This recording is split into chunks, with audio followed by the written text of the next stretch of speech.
All right, we are live. Good afternoon. Hi to everyone who's watching. Today we are broadcasting from my home office in Moose Jaw, Saskatchewan. I guess I'm a new face on our channel, so I should probably introduce myself. My name is Kayla, and I'm the Executive Director at CMB Canada. So today is my first time hosting the CMV Checkup. I'm really excited to be here and very excited about our guests today's interview. I'm going to bring them in just a moment, but first I want to remind everyone that June is CMV Awareness Month. There's still a full week left, and you can help us spread the word using hashtags CMV Speaks, Stop CMV, and CMV Awareness. Also, make sure to follow us on Facebook and Instagram and subscribe to our YouTube channel to all of the latest. So today we have Lisa and TJ Robinson. They are based out of Alberta with their two phenomenal children. I've had the pleasure of meeting them all. Their daughter, Georgia, she was diagnosed with congenital CMV. Luckily, they caught it quite early, and they have been very strong advocates for the cause ever since. So without further ado, I'm going to bring in Lisa and TJ. Hi, guys. How are you doing today? Good. How are you? Good, good. How are things in Innisfail? Good. Yeah, sunny today. Yeah, nice day here too. You guys are there at your office? Yep. Yeah, we're here at our flooring and renovation store. We kind of have our little webcam set up here, so Awesome. For COVID life video meets. Slowly getting back to normal-ish. Lisa, you also work as a speech-language pathologist, right? That is correct. Yeah, so I've had a lot of Google Meets with some of my students and staff that I work with here in our school division over the past few months. Very cool. Well, thank you so much for being here today. You guys have been such strong supporters of CMB Canada and all of the work that we're doing. Maybe to get started, why don't you just tell us a little bit about, I guess, your journey with CMV and how you found out about it? Yeah, so CMV was definitely something we were not aware of during our first pregnancy with our older son, who's now 13. And it was about halfway through our second pregnancy with Georgia that we were told kind of more generically that something might be wrong based on ultrasound findings. So our routine 18-week ultrasound had a finding called echogenic bowel, which was, again, completely new vocabulary to us at the time, but it just means that there's a non-specific marker that something could be going wrong with your baby, with your pregnancy. So luckily, we were referred for further ultrasounds and follow-up, and we did those at Foothills Hospital in Calgary. And ultimately, we were given a diagnosis of fetal CMV infection at about 26 weeks in that pregnancy with Georgia. So that was discovered through quite a few more ultrasounds, as well as we eventually did an amniocentesis to confirm that she had the infection in her amniotic fluid. Right, and if I'm not mistaken, it's quite rare for CMV to be diagnosed so early on. Is that right? Yeah, so this wouldn't happen very often, although what I've learned from talking with other medical experts in the process of learning about CMV is that when they do study how CMV is diagnosed right now across Canada, it's actually more commonly found in cases like ours where it's very severe and it's something that might show up on ultrasounds. Mm-hmm. There were things going wrong with Georgia where she had fluid around her organs, her heart wasn't looking very healthy, the things that they can see on ultrasound that give them clues. So if a baby is that severely infected during pregnancy, that's when it's often picked up. Versus, when we would like to see kids diagnosed, which would be screening at birth. But because most babies are not screened at birth for CMV, then it's more commonly these severe cases that are diagnosed. But yeah, thankfully, the severity of infection that we had isn't something that would be considered really common. Right. So they caught it on an ultrasound, and then what were kind of the next steps for you guys? What did doctors recommend, and how did that go? Go ahead. So next steps were a lot more maternal fetal follow-up. So we started traveling weekly from where we live in Innisfail to Calgary for these appointments. And medical termination was something that was mentioned and I guess offered to us quite frequently in the beginning, just because her prognosis was so poor. So, everything just kind of turned upside down for us. This was a planned pregnancy, something we had definitely wanted for our family. And all of a sudden we were in a situation where we had this, I joke that it was my sci-fi pregnancy, but had all these doctors involved, these really wonderful specialists who were giving us great care.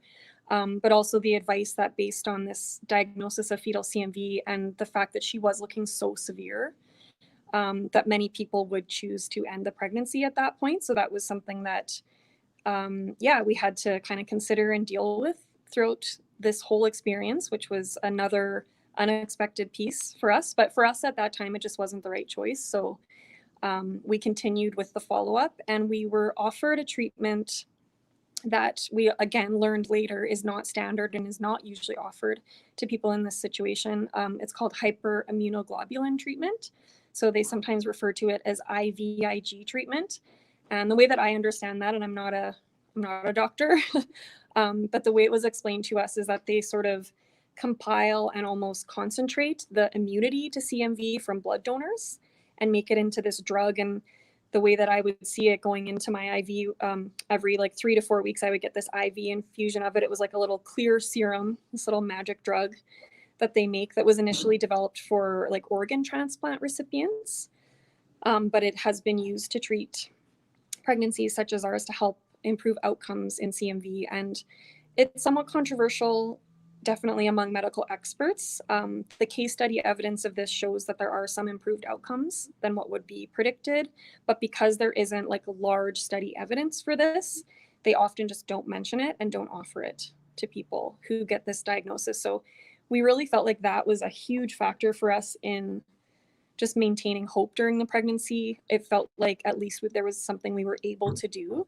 And most certainly our outcomes with Georgia have been much, much better than what would have been predicted or what was predicted multiple, times during all those extra ultrasounds. We were given very poor prognosis, that she would likely be completely deaf, that she could very likely be blind, that she would never walk, never talk, be a very, very severely disabled little girl. And our outcomes have been far better than what was predicted. And we certainly feel like the treatment very likely had something to do with that, even though it's hard to demonstrate that in scientific evidence, which is kind of frustrating. But from a patient perspective, we really feel like we were so fortunate to have that offered to us. And we would love to see more people get the opportunity to at least have conversations like that with their care providers, for sure. Absolutely. Yeah, that's fantastic. Like I mentioned earlier, I've met Georgia before, and she's just a little ray of sunshine. It's amazing to see how far you guys have all come, and she's doing so well. You touched earlier on how most cases of CMV are detected, if at all, are detected after birth. And one of the things that I know you've been working on is really to get universal CMV screening put in place in the province of Alberta. So would you mind sharing a bit about kind of how you got involved with the foundation and the work that you guys have been doing in terms of screening advocacy and the importance of screening for all newborns? Yeah, so I met Rob when Georgia was about 2 years old. I went to my first CMV Public Health and Policy Conference and was introduced to the whole world of the CMV community, which was an amazing experience. It's such a wonderful group of people. And I met Rob, who's the founder and CEO of CMV Canada. And back in those days, so this was around 6 years ago, the foundation was fairly new, and he was just doing everything he could kind of as a one-man mission with his wife, Michelle, to spread the word about CMV in Canada, to improve the standards of care and the outcomes around CMV in Canada.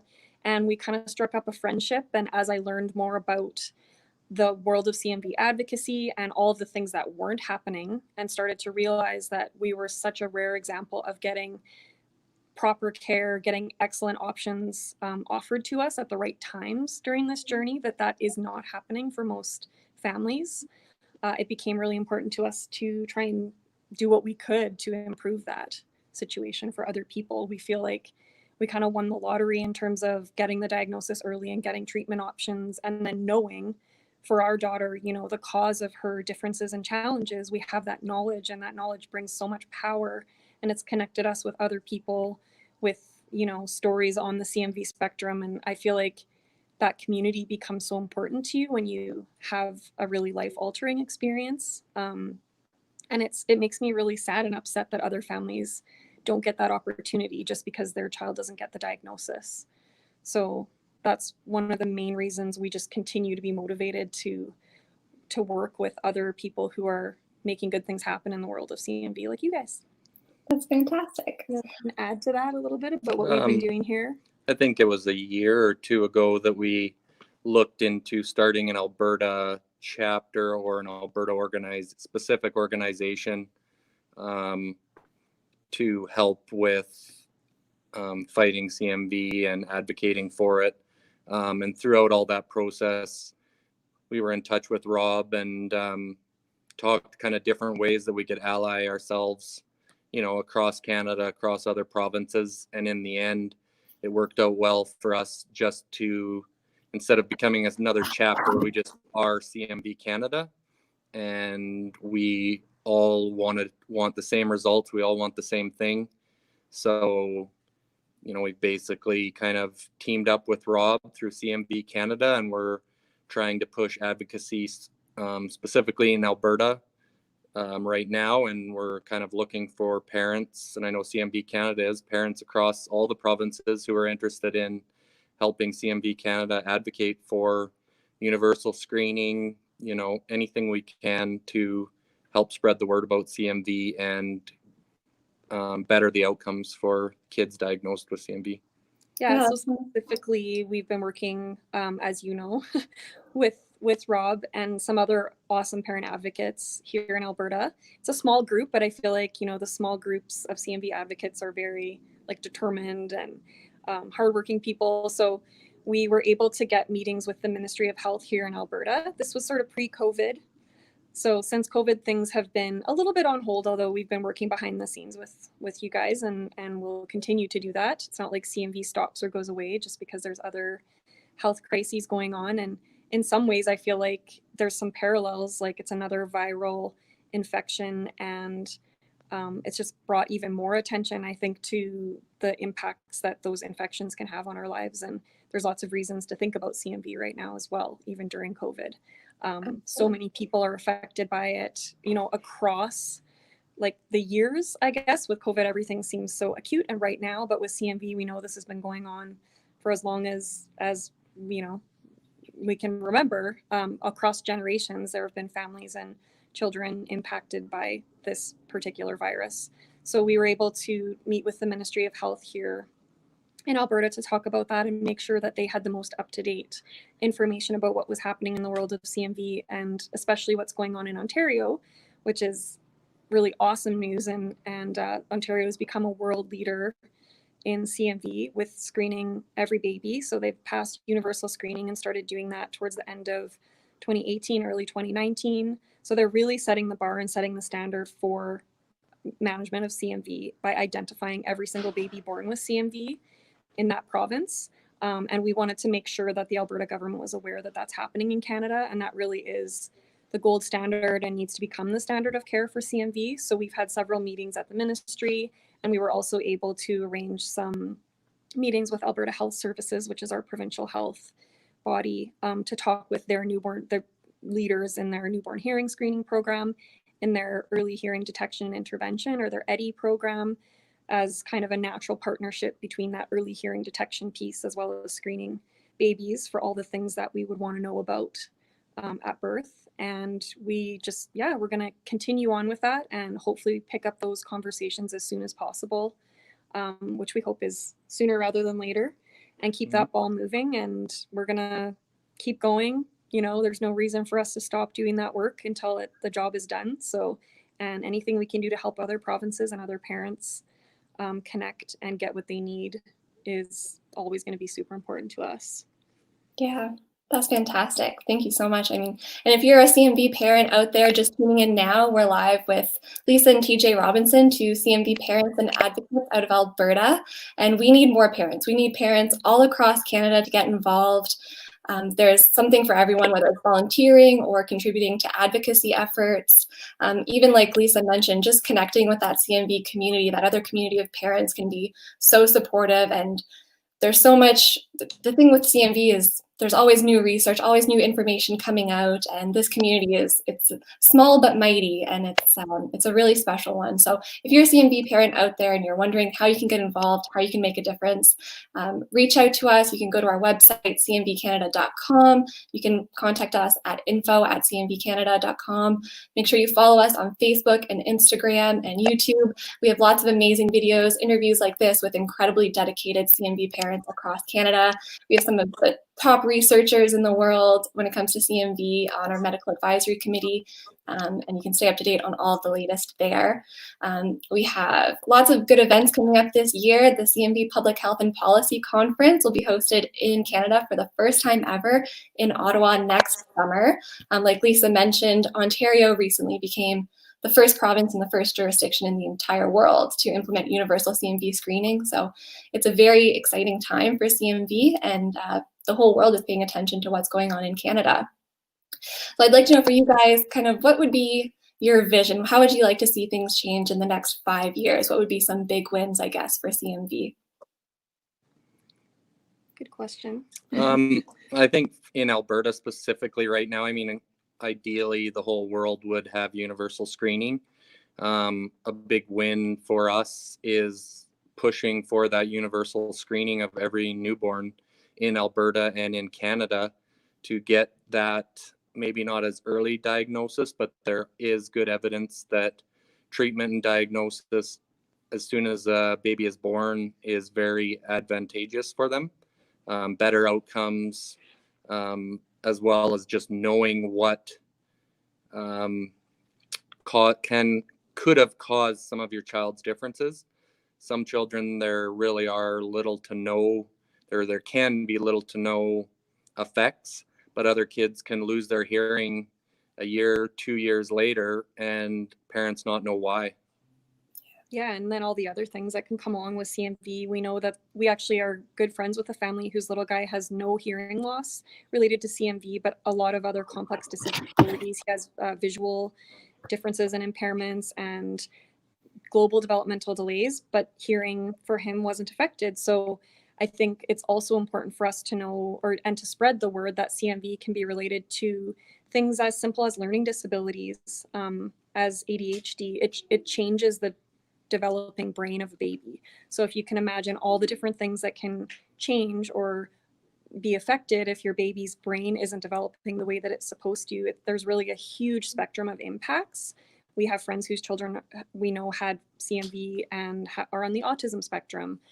We know that CMV is not the cause of every learning disability and every brain difference, but because it's such a common virus and so many babies are born with it, we estimate, 1 in 200 babies has CMV, but we're not finding them. So it's really hard for us to even know how many babies and families are being affected by this and all the ways that they're being affected if we're not giving people that information.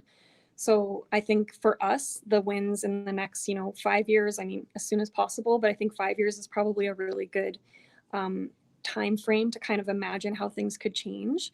It would just be, number one, that families and parents have this information about their child, this extremely significant fact about your child, that they have, been exposed to this virus in utero and could have some impacts to their hearing or other parts of their development. That would probably be number one for me, for sure, is just that knowledge gives parents power, that if they notice anything different about their child's development, they have that advantage of being able to watch and monitor those things and access the right early interventions, the right care.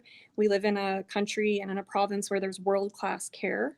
There's world-class interventions for hearing. We know that we can prevent speech and language disabilities. Lifelong disabilities can be prevented if people can find and treat this virus. Our daughter received the standard of care 8 years ago that she got 6 weeks of IV ganciclovir, so the antiviral medication that is effective to treat CMV once babies are born. And now there's been so many advancements, even in that last, 5 to 10 years, that most babies could receive oral treatment if parents, again, have the information, have the conversation with their care providers. If their child is a good candidate for receiving the oral treatment, they can go home as normal, but receive antiviral treatment if they have this virus and prevent some of those really significant outcomes. In my work as an SLP, I work with kids who have all ranges of differences in their development. And I just think, you know, even if some of those families could know why that happened to their child and that there are things that can be done about it, that's so, so important for us to fight for. Well, yeah, it's huge. I mean, thank you guys so much for helping us spread the word, for taking part in CMV Awareness Month and helping to get that information out to lots of parents everywhere.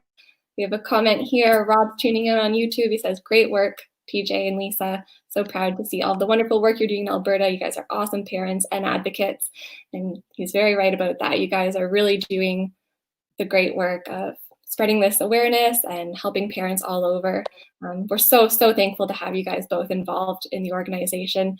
So happy to see how things are doing. I guess earlier you mentioned that, you know, due to early treatment and intervention, Georgia's outcomes are greatly improved. How are you guys all doing today? How's Georgia doing today? She's good. Georgia, do you want to come say hi? She's having a little siesta over here. Nice. But she's great. She's, Yep. you know, she finished grade 2 online, which wasn't our plan. We're not, we didn't sign up for homeschooling, but we've been rolling with the punches of COVID. So she completed grade 2 and she's going to be entering grade 3 in the fall, hopefully back to normal school with a regular teacher, not her parents. But she's awesome. She loves swimming. She rides a scooter like all over town. Her development is just progressing by leaps and bounds all the time. She has lots of friends and she has a really full, happy life. I think when someone tells you that your child is going to have a severe permanent disability, that term was told to us over and over by very kind-hearted medical professionals that really wanted us to be aware, I guess, what we were taking on when we chose to continue our pregnancy with Georgia. But I think it's, on the flip side of that, it's impossible to imagine your child as a complete person with these differences. We hear a lot about how the only thing that matters is a healthy baby. And of course, we want to do everything we can to not only manage CMV, but prevent other families from having their babies affected by CMV. But at the same time, I think it's another part of our story is just the joy and the good things that have come to us because of this virus actually happening to our family and happening to our daughter, and how her life is still just as full and in some ways like more beautiful, I think, because of the differences and because of everything that we've learned and the gifts that it's brought into our lives, including the CMV community. And I just wish that other people, if, you know, they're having those struggles with developmental differences, that they also have the joy of connecting up with the community and just being part of that whole community has been a huge gift to us, for sure. That's fantastic. I think that's just a beautiful way to look at it. And I think that's a great note to wrap things up. We're so grateful for Georgia, for both of you. Thank you guys so much for joining us today. We'll be back next Tuesday for our final interview of CMV Awareness Month. We'll be speaking with Mike George, a CMV dad advocate. I think you guys know Mike. So Mike's amazing. Make sure that you tune in. I met Mike at the same time that I met Rob, and what an inspiring man, dad, family, his son Ben. Yeah, you could not find more inspiring people, I think, in the CMV world. They're just amazing. Yeah, it's a great story. So you won't want to miss it. Tune in next week. Until then, Lisa, TJ, again, thank you so much. And we'll see you next week. Thank you, guys. Yeah, we'll see you soon. Bye.